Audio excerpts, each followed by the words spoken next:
Ihr seht und hört einen Podcast von Future of Festivals, dem Branchentreffen für alle VeranstalterInnen, DienstleisterInnen, EntscheiderInnen und Auszubildende aus dem Festivalbereich. Unsere nächste Veranstaltung findet vom Mittwoch, dem 25. bis Donnerstag, dem 26. November 2026 in der Station Berlin statt. Kommt vorbei, wir freuen uns auf euch. Aber jetzt erstmal viel Spaß mit der Aufnahme. Let's get it started. Good morning, everybody. Thank you for being here. We will be having a beautiful conversation today on festival funding, how to get it right. And I'm super happy to welcome three brilliant people with me on stage who are working in the festival ecosystem, in funding institution, and as an association, where we come to a little bit later. We will be looking, I think funding is a blessing, but it has been much more challenging in the past years. And we will be exploring and talking about what model exists, what support structures are needed for festivals, and how can we ensure that festivals remain sustainable also in the future. So let me introduce shortly my panelists. Looking at my left, we start with John. John is the CEO of the Association of Independent Festivals in the UK. You're representing around 115 festivals. You advise in governments. You are, I think, chair of the Live expert group for outdoor festivals, and you serve as on Creative Wales, which is also an institution. Then we have Tatjana Kaube, managing board at Initiative Musik, formerly senior culture policy leadership roles in Berlin's independent art sector, and also you were part of the Senate Chancellery. And then we have Anna von Nunen, managing director of Eurosonic Netherlands. Your background is in sustainability, innovation, renewable energies. You did a lot also in the tech scene, and you're also a founder of InnoFest, a long-time festival practitioner. Yes, so I would start with one quick one. If you just could use only one word, what are the biggest challenges for festival at the moment? It can also be two words. Really, one word? Oh, two. One or two. Well, I can answer for independent festivals. Cash flow. Again? Cash flow. Yes. So having the money to pay flow. the bills. Yes. Yeah. Perfect. One word. I'd say uncertainty. Uncertainty. I am the third one speaking now, so I agree with yours and like to add technology. Okay, perfect. I would say we start with Germany. Let me ask, who is basically having their own festival, who's working at a festival? I guess most people here, but is anyone running his or her own festival? So are you mostly Germany represent or also other countries here? Germany? Not so many actually, wow. UK? No? Some other countries here in the room? Netherlands. Okay, cool. We will start with Germany, and we will start with Tatjana. Could you give us a short introduction to the festival landscape here in Germany so that we all are on the same page, basically? Yeah, so it's a good time to be on the stage because in September we published our festival study. It was the first study that looked at all festivals in Germany and like all the structures behind the festivals. So at the beginning we started to look how many festivals are there in Germany, and we found 1,800 festivals, not only in the popular music and jazz, but also in the classical music. But still, it's like a very impressive amount of festivals, which shows that there's a really vibrant festival scene. So all these festivals have like over 50,000 concerts or acts giving stage per year in Germany. So that's like really, really much. I don't know how many figures I shall tell. So for me, the most surprising fact was that 20% of these festivals were founded since 2020. I thought, like, since then, no festival was founded because, like, the times are so uncertain and the costs are rising and so on.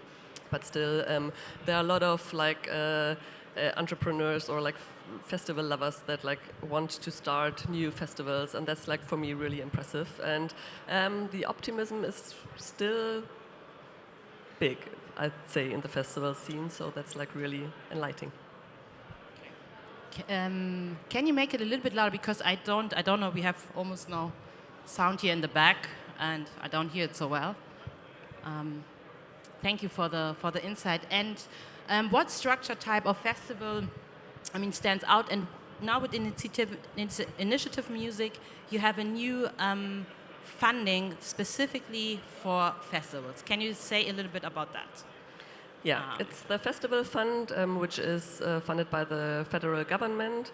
It started in 2023 with 5 million euros. We had a big success in the last weeks because actually for the next year the government only wanted to give 2 million euros, but the parliament decided that it will give 4 million euros. So next year we still have 4 million euros to fund the festivals. With these 4 million euros, we fund mostly popular music festivals or jazz festivals, but also when there are classical parts, or also when there's, I don't know, theater or lectures are part of the festival, they can also apply. Yeah, it's the fourth time we start the fund in the application phase is gone now, so in February I think we decide which festivals are going to be funded next year. In the first edition, there were 800 festivals applying for it. In the last one, around 600. And unfortunately, we only can fund around 120 festivals because it's definitely not enough money. We are still working on getting more money, but as you all know, the times are not that good for more money from the state. But we're quite optimistic that we at least can hold the level. The focus on the festivals we fund is they have to have a special impact on socio-culturally criteria, or for example that's diversity or giving stage for upcoming talents or economic sustainability. They have to at least have a part of the festival that focuses on that. And also we are spending 70% of the money for festivals in non-urban areas, which is cities or areas with up to 100,000 residents, so that especially in the rural areas where sometimes the festival are the only cultural thing happening, so that they can survive or maybe even grow. Thank you so much for the overview. We will go to John, we will go to the UK. Maybe you can introduce a little bit AIF. What is this Association of Independent Festival? What role does it play in the UK at the moment in the festival ecosystem and in funding? Yeah, so the Association of Independent Festivals were a not-for-profit trade body formed in 2008. So back then, there was 5 independent festivals who all hated each other, but they were all running their events and they were getting quite big, and they basically didn't really know what they were doing. So they met in a pub, and they just said, like, what do you do if somebody jumps your fence? You know, what happens if somebody turns up with a forged ticket? Like, how many toilets do you need? And they worked out that they had lots of these problems together, and even though they were competitors, they had a lot more in common than divided them, so they thought they would do it again. And that was the beginning of AIF. So AIF is just a group of festivals that's grown. I've been in the role for 3 years now, and we had 93 festivals by that point. We now have in the space of a week, we're now up to 170 festivals in the UK, and all kinds of festivals. So some very small ones, like 1,000 people, up to the very biggest one is Notting Hill Carnival, which is a couple of million people, but most of the festivals are sort of between 1,000 and 20,000 people, greenfield site festivals. And we do lots of, we do lots of that same thing. They are together talking. These days, in a pub occasionally, but mostly in a WhatsApp group. I always point to my pocket because they're in my pocket talking, and they meet online and they chat, and a lot of what they do is that same thing. How do you do this? How do you do that? Because there's always problems. But increasingly, as an organisation, we might run campaigns to the industry or to the public about different things, safer spaces, drink spiking, drastic on plastic. We remove single-use plastic in the UK. And then increasingly, a lot of my job is actually talking to government. So the government will come to me and say, as they did this week, we want to charge more for policing. And so they come to me, and I represent the voices of all those festivals, and I say, no, we're not going to pay you any more money. Or we go to them and we say, we need some help, please.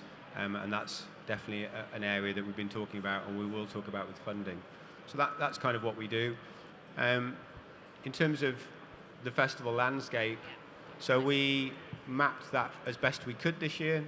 We counted, there's a report on called Festival Forecast that you can find on our website, but we think there's 592 music festivals in the UK, so we just qualify that as music. So that's what we think there are. There's probably some more, like some smaller festivals, but there's about 592. We know that we've lost a lot of festivals in recent years. We know that at least 96 festivals went during the pandemic. 36 went in 2023, 78 went in 2024, and this year 42, I think, have gone this year. Really? Wow. So that's been, we're down from a high of maybe 800 or 900 down to about 592. So that's been the biggest sort of challenge, and the big thing that we were talking about was those cancellations. It's flatlined a bit now, so those numbers still feel quite high, but are much lower than they were. And this year and next year, we're seeing some new festivals start up for the first time, so there's a bit of hope. Okay, thank you so much. What numbers? Wow. A lot of people had to... Yeah, also in Germany, we see that a lot of festivals actually have to stop their business, which is really unfortunate.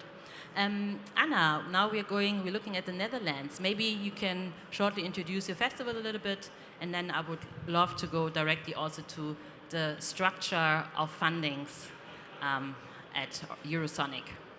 Yeah, thank you. So first of all, our numbers in the Netherlands are pretty similar. We have also lost many festivals due to financial reasons mostly.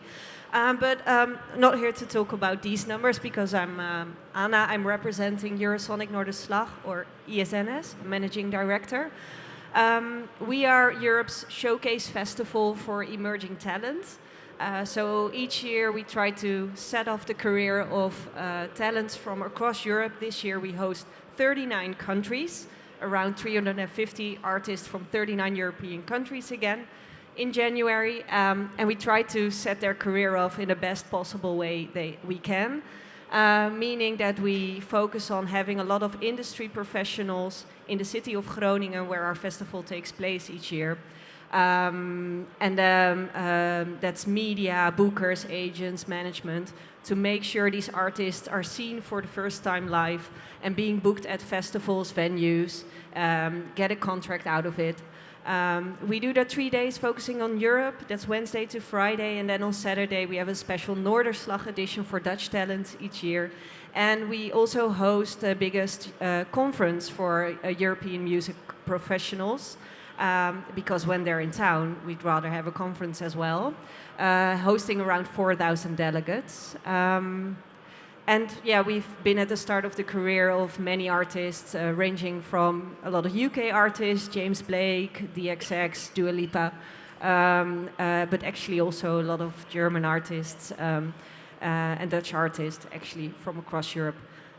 So that is about ESNS, and you asked me to tell us a little bit as a sort of a case study. Yes, how is our funding exactly. structured? You're the case study here. Yeah, on the panel. exactly. Ooh, high pressure. So we have a budget of around 6.5 million each year, and a little bit more than half is privately funded. And what I'm really, really happy about is that we have a really big mix of funding. Great. It comes with responsibilities and obligations, so I don't say it's always easy to manage so many funding structures, yet we manage. And in these times of rising costs and the income is not rising as hard, there's a lot of the inflation is actually going a lot harder than what our income is. This funding mix really helps us, because if one part of the funding, for instance, the municipality is not funding as much anymore, we do have a lot of other funding bodies to still rely on. So it has been quite difficult financially to us, but this is really something that that sort of pulls us through it. What is quite special in terms of our public funding is that we have a large funding. That's the biggest part of our public funding comes from Creative Europe, a program by the European Commission, helping us to support all of these emerging talents to be booked at other festivals across Europe. We work with 130 European festivals that book our artists after they've played Eurosonic. And all these programs are funded by Creative Europe and co-funded by us and by these festivals. We also have a prize, for instance, with this Creative Europe funding called the Music Moves Europe Awards. And that's also a year-round project in which we select 15 nominees from 15 European countries that we support, that attend our business education day, and that also get booked after playing their show, and some award money, of course. And on the private side, there's a really large variety. The majority of that comes from ticket sales. That's, of course, our delegates, the 4,000 delegates, but also around 15,000 fans of music that want to discover new music. So that's the biggest part. And we also have quite some private money from sponsorships, partnerships. That's also the other half of it. And that consists of around 50 partners. So it's a lot, and it's a big variety, and I think that is what makes Eurosonic Noorderslag quite sturdy. Cool. I mean, Eurosonic, I think the next edition is the 40th? Yeah, we're having a Jubilee edition. It's our 40th edition, so we're celebrating. Yeah. Great. And I mean, look, I don't know how many years are you with Eurosonic? Not so long. Not so long, okay. You don't have to It's tell my us the second number. edition. I've been with the team almost 2 years now. Because I wanted to ask you, like, do you see it like more challenge to get like public funding?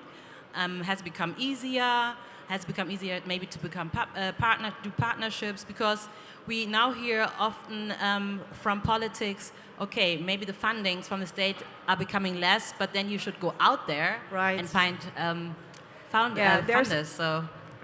Totally agree, and that happens across Europe. I know that because we get more conservative politicians in charge, and that's usually not good news for culture. I'm not sure if it's the same in your country, but in the Netherlands there's pressure. But I'd like to say that our Board of Culture, that advises our ministry on behalf of cultural policies, has published a research 2 weeks ago with really interesting results on this mechanism. They always say, okay, we're going to cut the public funding for culture, but you will find more private funding. But that's a myth. So this research very clearly shows that public funding for culture comes first and private money follows. So what we've seen is that there's been major cuts in the past 20 years already for culture, public cultural funding.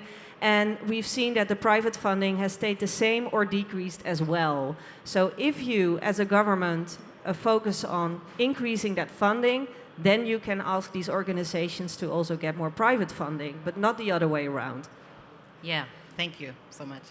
And John, maybe you could give us a little bit of an insight.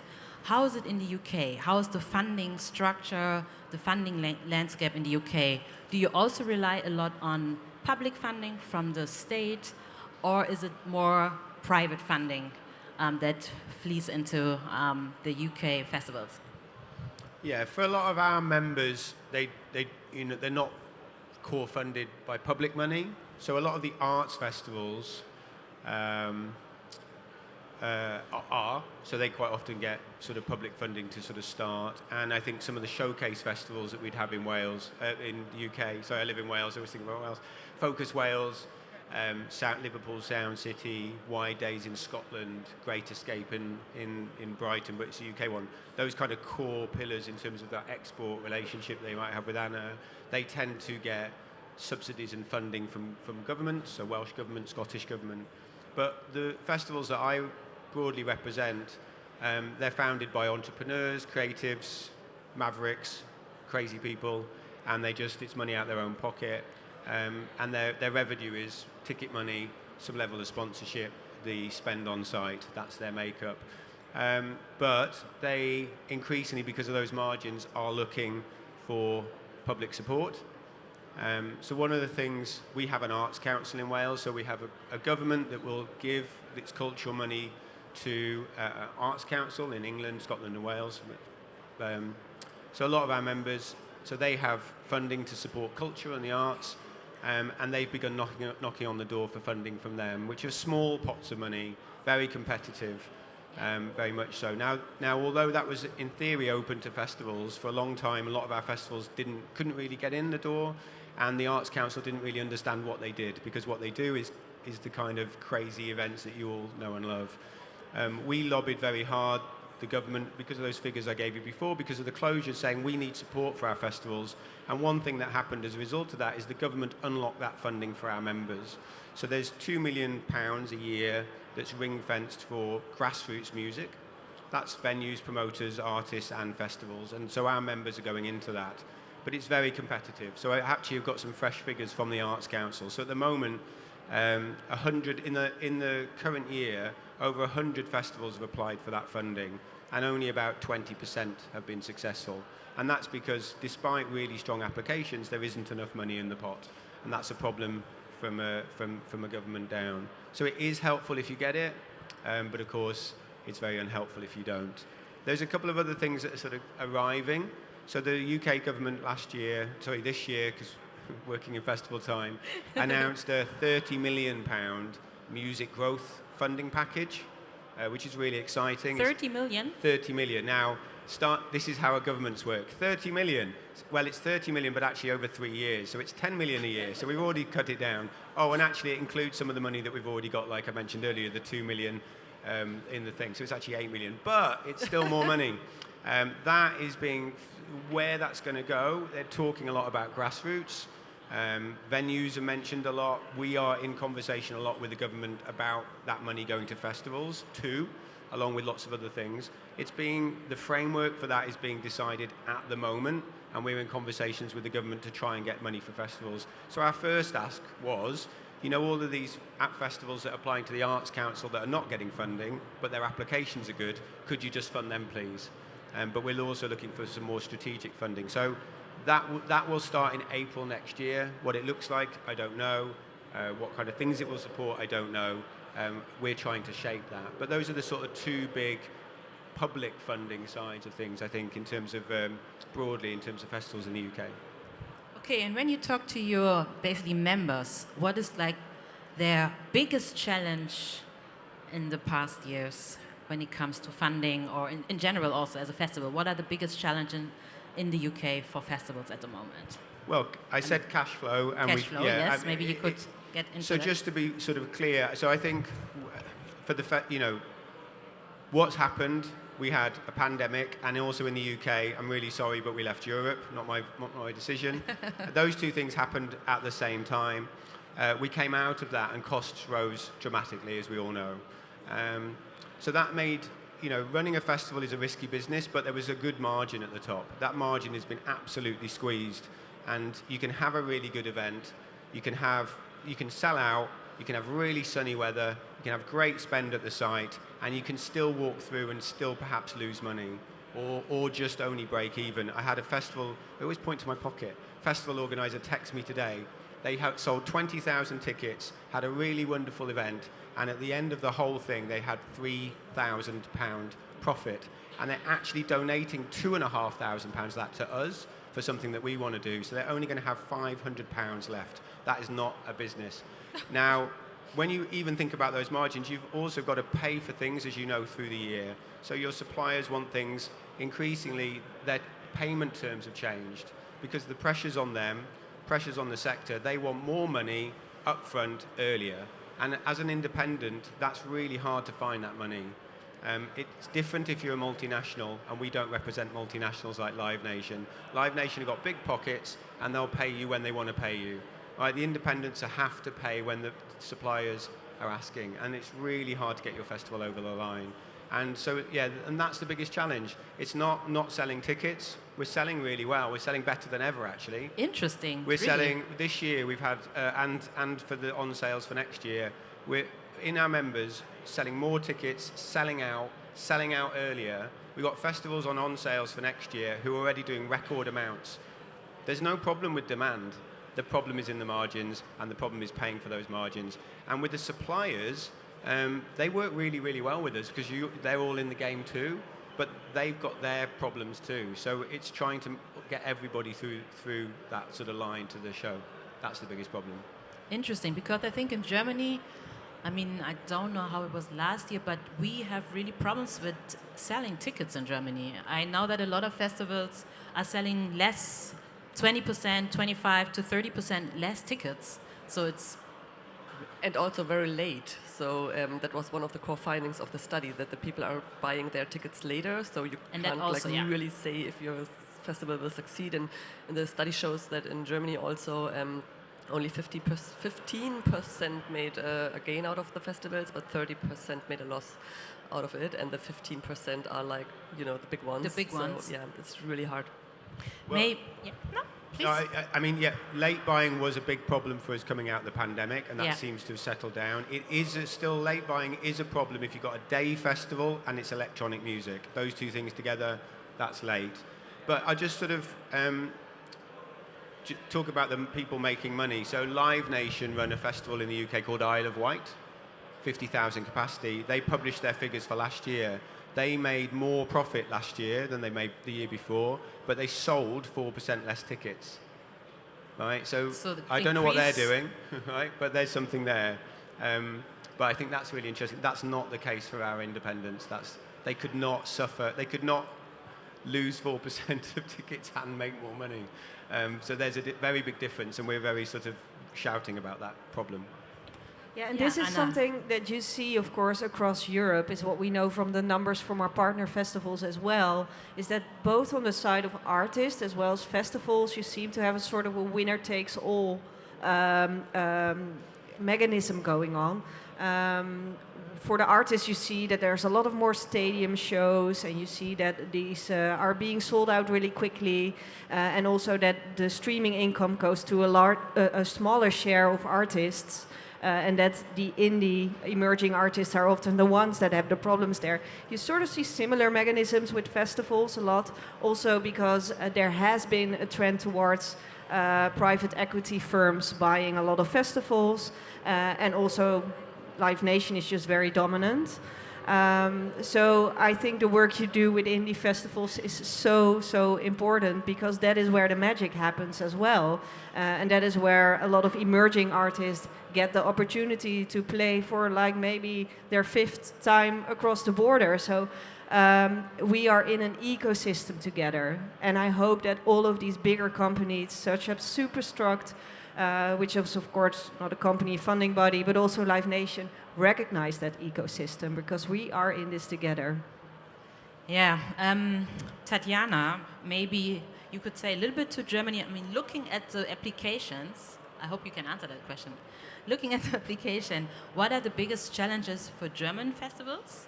And then I would love to go to the decision-making process. How do you decide where gets the money? Who? Which festival? Yeah, maybe. Yeah, so out of the applications, we can't really say, because when the festivals apply, they have to focus on how their program looks like and how they match the criteria of diversity, ecological sustainability, and so on. But from the study, we know that it's what I said, the ticket selling, and that it's later the different habits of going out, like that you're not sure if the people are going to the festivals, at least, and also the costs. So I think that's not surprising news. It's the same everywhere.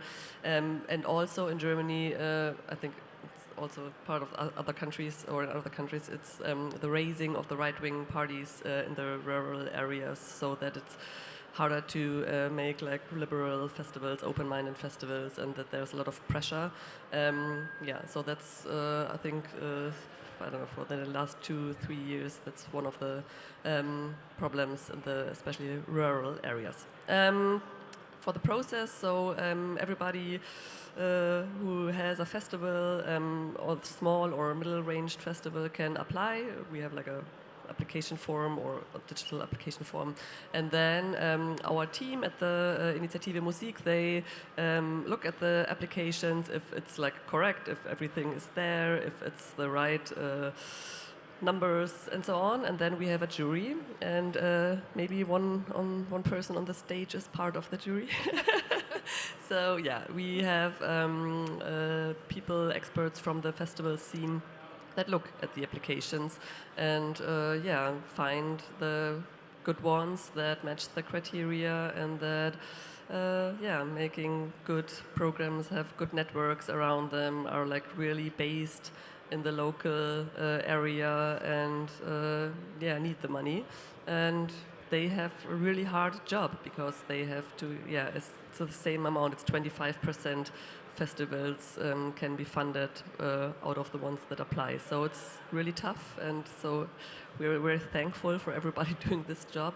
And that's it. And then they get the money. They have, I don't know, around 1.5 years to spend the money. We're trying to help getting through the formal process. You know, it's like bureaucratic because it's public money, and we try to be like a kind of translator between the rules and the life of a festival. And I think it's getting better. At the start, it was like a little bit rough, but now I think it's a good option for the festivals to get public money. And I know that you have a little bit adjusted the festival fund. Festival fund. Förderfonds, yeah, funding for, yeah, exactly. I know in the first year, I think it was quite general. In the second year, you were focusing more on festivals in smaller cities, under 100,000, I think. And is there also change coming next year? Do you also have new criteria? No, I don't think so. So we have to see. So when the festivals are over, we are getting reports and we are scanning them, and also with the we have like a small board of festival makers. We are talking about the results and if there need to be adjustments. Maybe there are some, but I think the focus on the rural areas will stay because it's still necessary and also reflects the distribution of the festivals. So the study showed that 60% of the festivals are in these areas. So it's only like the real world we are mirroring. I think it's going to be the kind of same way. And how is the feedback in general from people who maybe got the money, like looking back? A lot of festivals tell us that it helped them to focus, for example, on upcoming artists because they got the money and because it was a criteria to get the money. Also, when you're talking about diversity, a lot of festivals started to have, kind of also quotas, no? Like to look at how many is the gender diversity? And also disabilities or other parts. Yeah, so they like really said it helped them to start focusing on that, and it's like really good feeling, and they are really thankful, of course. I mean, they're getting the money, but also we have complaints about that. Some festivals are not funded, or that the rules are so hard because it's public money. But we try to work on that. Yeah, I mean, we don't have so much time, but I would also, we touched on this already a little bit, looking at the political and the financial climate, but now we're looking a little bit at the political climate. How is the current political climate nationally in your countries, in Europe, and how is it affecting festival and cultural funding, and how do you go about it? I don't know who wants to start. Like, what is a good advice to go about it? Well, I'd like to start with a small positive note here, because as said in the beginning, we are quite heavily funded, as well as our network is, by Creative Europe. And Europe is always like this black box, what's happening in terms of European policies, but actually something great is happening at the moment. So even though all of these individual countries are becoming more conservative, more right-wing, we see that now we have a commissioner that has proposed to double the budget for cultural funding after 2028. That means from, I think, 1 billion to 2 billion. So that's really good news. And I have to say that I might be too positive here because it has really not been approved by the parliament yet. But at least we see that someone dares to make a statement there. Let's hope now that all of the individual member states will also approve this budget and that there will be sufficient budget within that budget for festivals and music. And we don't know that yet. And on the other hand, sometimes it can happen on a very small scale to continue lobbying with the government that we have in the Netherlands, both on a regional and a federal level, making sure that we invite the people to show what work we do. We have quite a conservative right-wing cabinet at the moment, and we have tried to focus that. We've tried to show that we have quite an economic value, for instance, for the province and the city of Groningen, which is quite high. We have an economic value of around 7 million each year for the city and the province. So we try to show that as well. We are not only there for, I don't know, cultural expression and artistic freedom, which you think is heavily important. But yeah, if our new government finds the economic value important, we can show them these numbers as well as that we are in a region in the northern Netherlands that is, that has quite some problems with respect to the Amsterdam region in terms of welfare and well-being. So we also try to focus on how important we can be as a regional player in terms of people that can relax and experience something good for the image of the city and the province. So yeah, you need to sort of tap into what is important for our current government and what do we have there. And we have a lot to tell, even though I would love to talk a little bit more about how important it is to support emerging talent with all these important stories. Well, maybe we should pick another story now, and that's fine. Okay. Is that okay? Oh, yes, of course. I was going to say, like, I'm not scared of politics or changes of governments because we work in festivals, and independent festivals are like the best place to be because guess what? They're all in local areas and local communities, and they're really important to people in their local area. And guess what? People, to get into power, they need to be voted on. You know, they need votes from people in a local area, and they need to be represented. And you have the biggest gathering in your local area, so you have more power than anybody else. So I think you can completely control it. You can bring them in. You know, they can't take down their local festivals because those local festivals employ local people. They're great for the local community. The artists play, all of those things, and you're sitting in the middle of it, and they need your vote. And where's one of the first places in the summer they want to turn up? They want to turn up in festivals. It's the bit which also really excites me when you look at the really big things, you know, like a Live Nation thing. They have none of that power because nobody really cares about a really big thing when things go wrong. And the pandemic showed us that. When the pandemic happened, the big companies, the Live Nations, couldn't get in the door at government. The small festivals and the small venues, everybody was listening to them because they were about local communities and local people. So that really gives me hope, and it's really powerful. And I think that don't worry about that. Just keep getting them in and keep getting, because they need your vote. They can't knock it down. I think the biggest thing for me, though, just want to say something about funding more generally, and you touched upon this. I'm not a big fan of funding because it's competitive. Because like we were just saying, it's like 20% of you might get money and 80% don't. And I wouldn't want to pick through the audience and say, you can have some money, but you can't. You know, like, who wants to pick, right? And I think that's the hardest part of funding.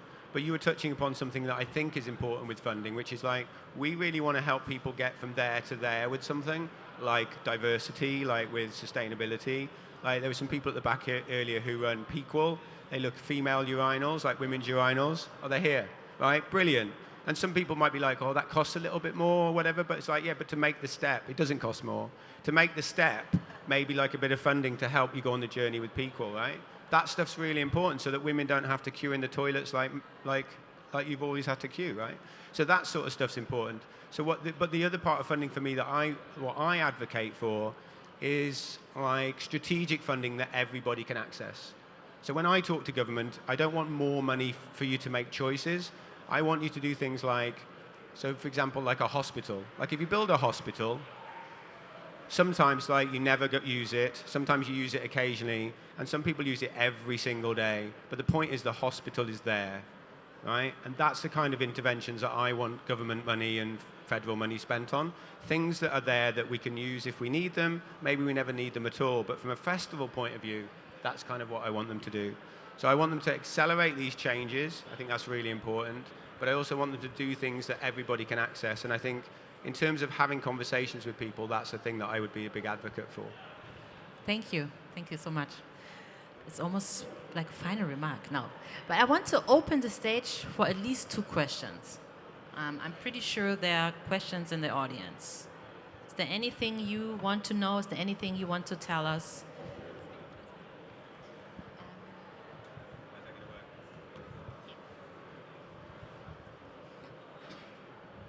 Well, thank you very much. I have just a question regarding Germany.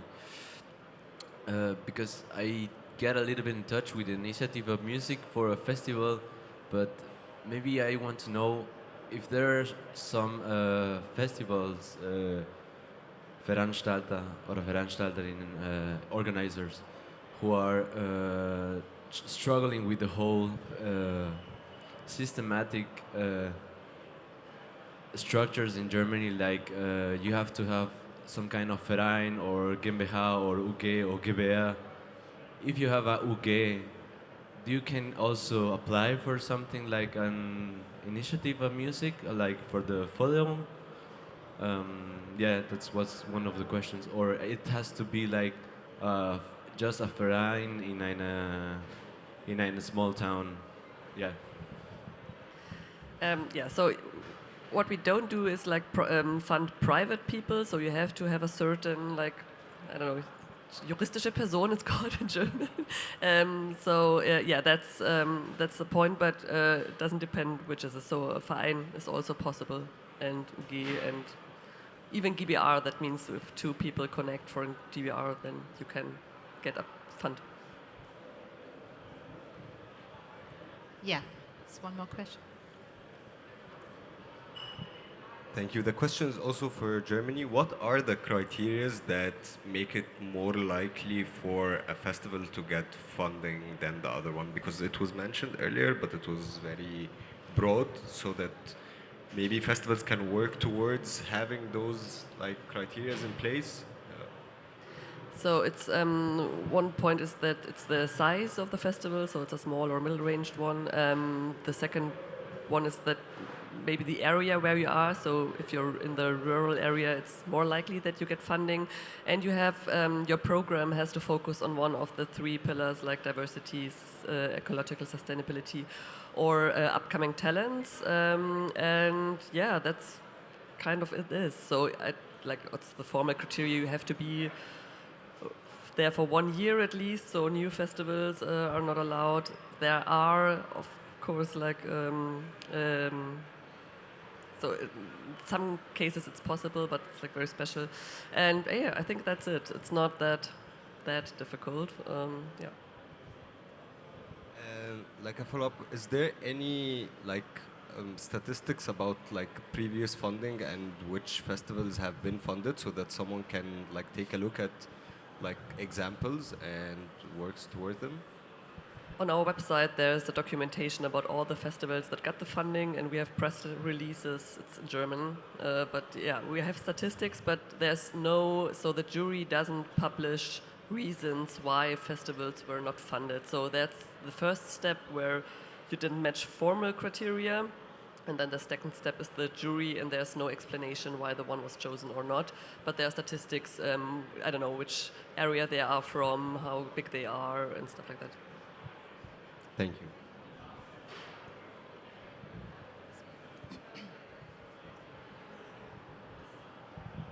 Thank you. Question to John. Do you think live music and festivals can still act as an unfortunately unifying force today when everything feels so fragmented, unstable culturally and socially.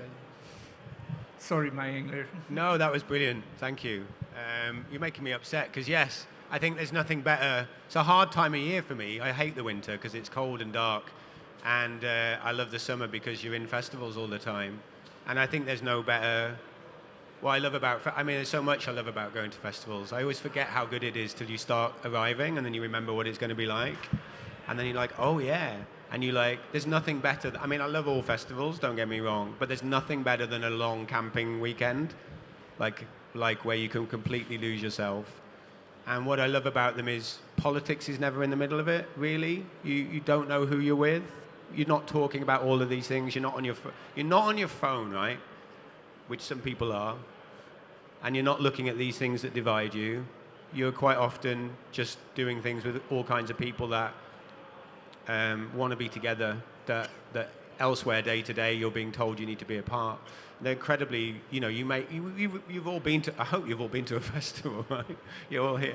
You know what it's like. You make all of these friends and these strangers and these people that, you have these deep connections with. You experience things, some of them you never want to experience again, and some of them that they last forever. I think they're incredibly electrifying. And look, I love the big events too. I love the big show. I want to go and see some of the biggest acts in the world.